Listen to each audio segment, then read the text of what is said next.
Okay everybody, I'm going to do a tutorial on Pro Presenter for the Cafe. And this is kind of a watered down version based off of what we do in the main sanctuary. First off, just to get Pro Presenter running, I clicked on the icon, that's the orange icon in the bottom docking station. That should bring up Pro Presenter. Pro Presenter's library of where your database of all your musics are located is right up on top. You can see it says library, and I have a database called songs, and that's where most all the songs are, and they should be matching what the main sanctuary song database is right now. But if we do make any further changes, it won't be updated and we'll need to bring in more. This is the old database default that was already on the Cafe projection computer, so if you had already put some music in here, that's where they're at. Otherwise, the songs database is going to have the full repository of what we've put in so far. That being said, if you do ever need to bring in a song, you can go to File, Import, Song Select. Song Select is the online service that we've used, and I know we already have this one in, but I'm just going to put in another in the Fire, and you can see it would populate the song if you didn't have it. I do see that we do have it here, but let's just act like we didn't. I see it, I can click on it, confirm that the lyrics are correct, hit import, and it's going to ask me how I want to break up the slides. Typically we want to have the slides to be broken up by line, and you want 2 lines per slide. And the theme is kind of like the style of your font, how it's set up.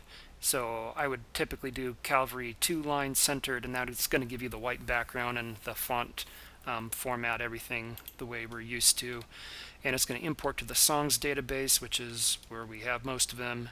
And if you wanted it to be put into a playlist, which is kind of like a schedule on Easy Worship, you could do that here. But I'm just going to go ahead and hit cancel. Most of the time, I'm hoping you won't need to be importing songs because we should have them already in the database, but I do want to just go over that briefly so you're aware that you can bring them in through Song Select, and there is other ways of doing it through Clipboard and some other ways, but I don't want to get into that on this tutorial. Okay, moving on, the playlists are kind of like your schedules for each week. You can delete content if you want, if there's stuff in there that you're not needing. This is Sunday, Wednesday, because we brought over some of the list from the main sanctuary, but some of these other events might be something you guys are more familiar with for playlists. And you can create your own playlist or right click and duplicate one if you are worried about messing up somebody else's, but honestly they're meant to be kind of changed each week, so I wouldn't worry about it too much. You can highlight a song here, delete it. It's not going to delete it from the library, it's just going to delete it from that particular schedule for that service. So that's what the playlists are set up to do, and you can see right here for Men's Bible Study we've got a slide with a background element and the lyrics. The lyrics, I know it always looks weird because you don't see the background behind the little preview on the thumbnail, but if you look over to the side here, the program monitor, it does show you what it's going to be looking like, and it will show the entire screen with the background behind it. Some other things to look out for when you're going through and you're selecting a song, you can just kind of click on the first slide that you want, and if I clicked on this one it would have a blank background, which is typically how you want to start. And if I were to click on the next slide, it would just show what's going on. Click on the next one, and you can hit the arrow button over to also do the same thing. Down doesn't do that. I know in Easy Worship we could hit down to go to the next slide, but if you hit down it's actually going to go to the next song, and I'm going to do that right now, and you can see it actually just changed full song. So just be aware if you do hit down and everything changes lyric wise, it's because it doesn't want you to hit the down arrow on the keyboard. You want to hit either over to the right to advance, or just click on the slide itself. Okay, playlists, you can just drag songs into the playlist. So say for example on Men's Bible Study, if I wanted to add a different song and say, sure, have another in the fire right here again. If I were to drag and drop that into men's Bible study, now you can see it's populated down at the bottom, and I could start to play with it. So this would be an example of a song that isn't really formatted properly how we typically do in the sanctuary. Yeah, you can click on the lyrics and it will go, but we don't have a background set at the beginning of the song, and that's typically what we want to do. So if we want to do it right, I'm just going to go ahead and click Arrangement tab, and you can see this little icon right here for arrangements, and that's going to bring me up to something here that says the master list. And the master list really isn't editable. Normally what you do is you drag down these elements and rearrange them in the order that you want for verse, chorus, and so on, but because we're on master, it doesn't allow you to do that. But if we've already got it in our system, say for example if Pam's led this song before, most likely we have an arrangement, and your song arrangement is basically your order of just your verse, chorus, and all the other elements that make up a song. And if I go to Pam, you can see that I have one here that has normally a background element. And if you ever see a question mark on this, this is just because we hadn't moved all the media files from the main sanctuary over. We just moved the lyrics over, so there's some missing files. But that's fine. We can go ahead and just go to media, and let's see if I can find any video file. Okay, that might be harder than I thought. Okay, here's one. I'm just going to go to Autumn Wood.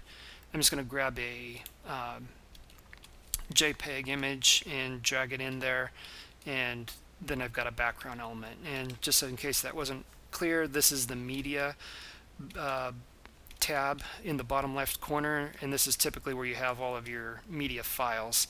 When we move all the video files over, and still pictures over, these will be more apparent what's going on. But right now, again, we have disconnected media because there was 30 gigs of data that just didn't move over, but we'll eventually get there.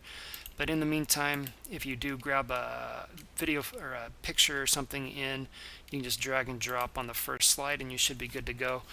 You'll notice one thing here on this arrangement. When I went to Pam, I have the arrangement right now that says blank, verse 1, chorus, verse 2, chorus tag, bridge, verse 3, chorus 3, and blank at the end.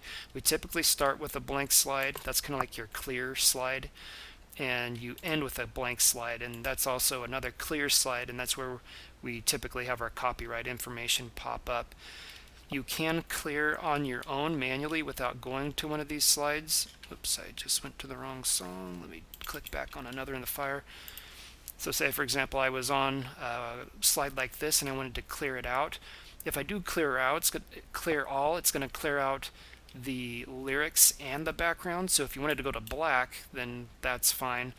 But if you just wanted to clear out the text, you can't just hit clear all again and bring everything back. You have to click on the elements that you want. So I have to click on the image first, and then I'm going to click on the lyrics. And then we have this little clear slide function where I can just clear the slide but keep the background. This is the background right here. So if I wanted to clear the background, or what they call the media, I could just clear that as well, and that'd be the same thing as basically hitting clear all. But again, I can't just reactivate those. I have to actually click on one, and if I just clicked on the lyric first without the background, it'd bring the lyric up. But if I click the background up and then lyric, you would have them both together. So that's kind of how that works, and we do probably will have one that says clear to logo at some point. I don't have that set up yet on this computer, but that's where we could clear to the Calvary logo, and it's in the same general area. Arrangements, going back to arrangements, this is really the power of ProPresenter for getting things in order. I mean, it kind of depends on what your level of comfort is in moving around and clicking on and rearranging the lyrics. Ideally, you always have all the lyrics sequential in the exact order that's going to be performed, so that you can anticipate and put in the next song before they begin even singing it by a few beats, so people have time to read, instead of just reactively jumping to the slide after you start to hear it come through. So the key to getting that is to have a proper arrangement here, and typically we'll have You'll be given a piece of paper for a given worship service, and you would be able to use that piece of paper. And if everything is prepped properly or thoroughly, you'll see an arrangement that says like verse 1, chorus, verse 2, chorus 2, tag, bridge, verse 3, chorus 3. If that was what the arrangement was on the piece of paper, we could have just dragged all these little elements down like we have here, and everything would be in perfect order. But let's just say they wanted to do verse 1 twice at the very beginning. We can just drag this little group icon down, and now it automatically just puts in a verse 1 twice, which is really nice, and you can just quickly move stuff around. Say, for example, you actually needed the chorus to go in between verse 1. Then you can just do that, and it moves the entire body of text for that particular point. One thing I just did right there is I moved the scale down a little bit so I could see the entire song. That's something that can also be helpful when you're bouncing around a song. If you want to zoom in, if you're doing like some edits on some text, or if you need to zoom out so you can see every single slide going on, you can use this little scroll bar down here for that. I'm just going to zoom in a little bit, because what I'm going to do now is show you what you may need to do for like changing an edit for a slide. So say something was spelled incorrectly. Let's just say, not necessarily spelled correctly, but this is, we wanted to say I am forgiven instead of I'm forgiven. If we wanted to edit, I could just right click on a slide, go to quick edit, and I'm going to change that to I am forgiven, close it out, and should be good to go. And if you noticed, because I had verse 1 in here twice, even though I just changed the first version of verse 1, it changed the second version as well. So that can be a good thing if you're trying to make global changes that affect every time that verse 1 shows up, but it can be a bad thing if you have two variations of verse 1, like one time you're seeing it I am, and for whatever reason the second time you wanted I'm. You can't really make that difference easily. The way that you would need to do that, and I know this is getting a little bit more technical, but in probably one of the trickiest part, I think, of Pro Presenter is making these kind of differentiations. So, sorry, I got mixed up which slide I was in. So, say for example, you did want to have a different verse, but a lot of the words were the same. What you could do is actually, I'm just going to delete that verse 1, and I'm just going to highlight this whole section. So I'm just going to click on the first slide, hold shift, click on the last, and that will highlight all the slides in between. I'm going to copy the text, and then I'm going to paste. I'm just going to go to edit, paste, and it threw it right after where we had it. And what I can do now though is make this group, and right now it's putting it all into one verse 1. It has verse 1 going twice, but if I wanted to make a different version of this, I could just right click, group, and call this one, I'm just going to call it verse 2, because I don't have another verse 2 in this. So I'm going to call it verse 2, and now I can make any change that I wanted. I could right click, quick edit, and it's not going to affect anything else. Let's just say I wanted that one to say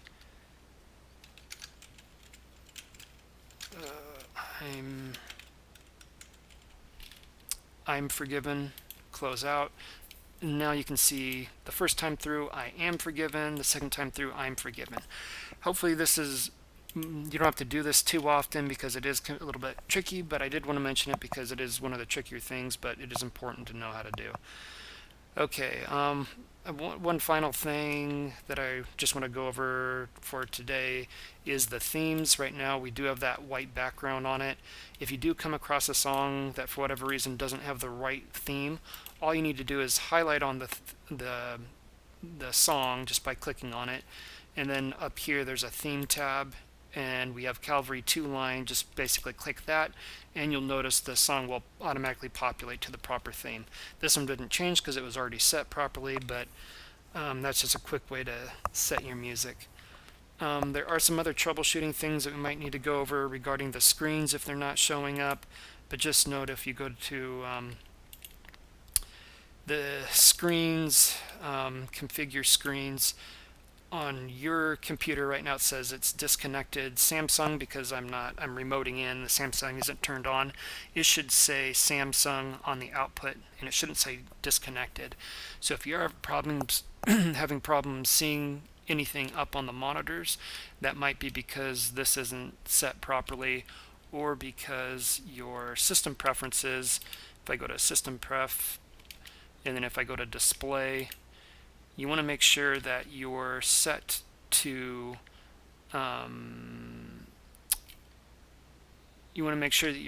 extended rather than mirrored. And I don't think I can see it right now because the screen isn't on. Not mirrored or duplicated. Otherwise, everybody will see exactly what you're clicking if we have it on mirrored. We want it on extended, and this should be set to Samsung. Sorry, that probably made it more confusing than it should have, but just be aware there is sometimes a little bit of troubleshooting to get it to work, and sometimes just unplugging and plugging the HDMI cable back in and restarting ProPresenter is what we need to do for it to connect to the TV properly. But hopefully it just plays nice and we won't run into that problem. Okay, I think I'm going to stop the tutorial. I don't want to go any longer on it. If you guys have any questions, feel free to reach out to myself. This is Daniel, or Emily, or Christian, and we can help you get by whatever you're running into. All right, God bless. Have a good night.